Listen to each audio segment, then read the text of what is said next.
Bonjour, c'est Alexandra. Quel plaisir de vous retrouver. J'espère que vos vacances se passent bien et que la rentrée sera, je dirais, pas trop difficile étant donné la conjoncture pour vous et vos petits. Aujourd'hui, je vais vous parler de mon grand-père. Mon grand-père était un sacré personnage. C'était un paysan maquignon, un homme petit, râblé, mais avec des épaules extrêmement larges, des mains immenses. C'était un boxeur, boxe anglaise, un boxeur professionnel dans sa jeunesse. Et c'est quelqu'un qui élevait les bêtes, race charolaise, on appelle comme ça, et qui ensuite les vendait euh, à certains débiteurs ou bouchers sur Paris. Et il s'associera ensuite aux boucheries Bernard, lui-même étant boucher de formation, avec son deuxième fils, donc le frère de mon père, mon oncle, qui reprendra l'exploitation agricole et une boutique ou deux dans Paris. Mon père adoptif, lui, s'enfuira de la campagne pour mener des études, je dirais, haut de gamme. Et la troisième, sa sœur, deviendra chirurgien et a fui aussi la campagne. Bon, mon grand-père, c'était un homme qui aimait la bonne chair, le vin, les femmes, beaucoup les femmes, qui aimait la chasse, qui aimait les copains, qui aimait la fête. Et il avait été marié par relation, parce qu'à cette époque-là, vous savez, les mariages se faisaient entre parties de famille d'un certain niveau social d'équivalence, avec ma grand-mère, qui était issue de la haute bourgeoisie, et qui est une petite femme frêle, pudibonde, très pieuse, qui aimait Jésus et qui aimait, je dirais, les valeurs chrétiennes. Donc, c'était pas du tout gagné d'avance. Et d'ailleurs, ils partageront beaucoup d'amour.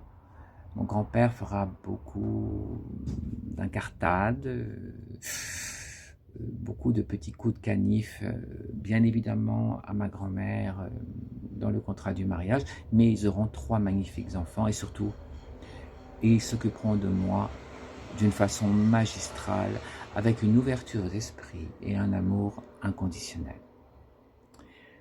Un jour, mon grand-père, qui avait pris l'habitude de m'emmener à la chasse. Moi, j'étais, vous savez, un peu un cœur d'artichaut. En tout cas, j'étais une Brigitte Bardot, toute petite sur pied, dans le sens où j'adorais les bêtes. Et dès qu'on faisait du mal à un animal, je pleurais, je hurlais, j'étais pas contente. Et donc, mon grand-père avait bien compris que c'était pas ma tasse de thé de ramener un civet ou une fricassée, une perdrix, mais que, par contre, son plaisir, c'était de m'emmener avec lui pendant des matinées entières, marcher dans la campagne, comme ça. Et moi, mon rôle, c'était de tenir le braque, qui s'appelait Lotus, donc le chien, qui était là pour débusquer le gibier. Et bien évidemment, quand le chien avait débusqué une bête, je criais Pépé, Pépé, de toutes mes forces. Regarde, le petit oiseau, le petit lapin est là. Et évidemment, le petit lapin et le petit oiseau, ils s'en allaient en courant, vous m'avez compris. Et donc mon grand-père me disait toujours, arrête de crier, parce que tu comprends, on ne peut rien chasser, ce n'est pas possible. Jusqu'au jour où c'est le baptême du feu, et mon grand-père me dit, ce soir, c'est toi qui vas ramener le civet ou la fricassée à grand-mère. C'est-à-dire qu'il m'avait appris à tirer à la carabine sur des bouteilles, sur des boîtes de conserve, etc.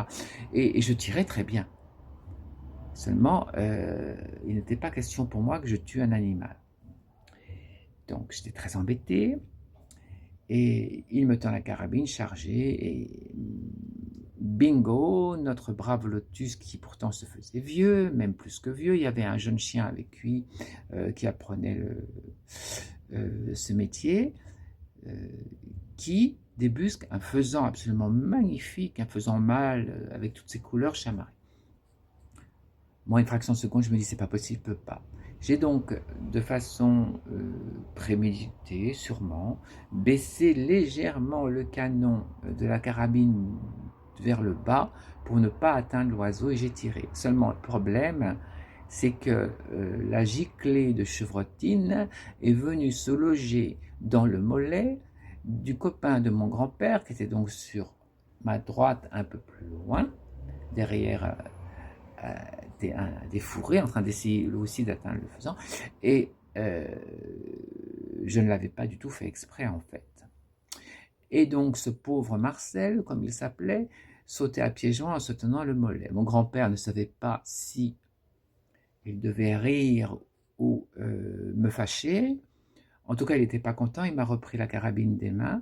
Moi, j'invoquais le soleil, l'éblouissement, l'émotion, etc. Ce jour-là, il me dira cette phrase que je n'oublierai jamais. Il me dit, écoute-moi bien, regarde-moi bien droit dans les yeux, ce que je faisais, bien sûr.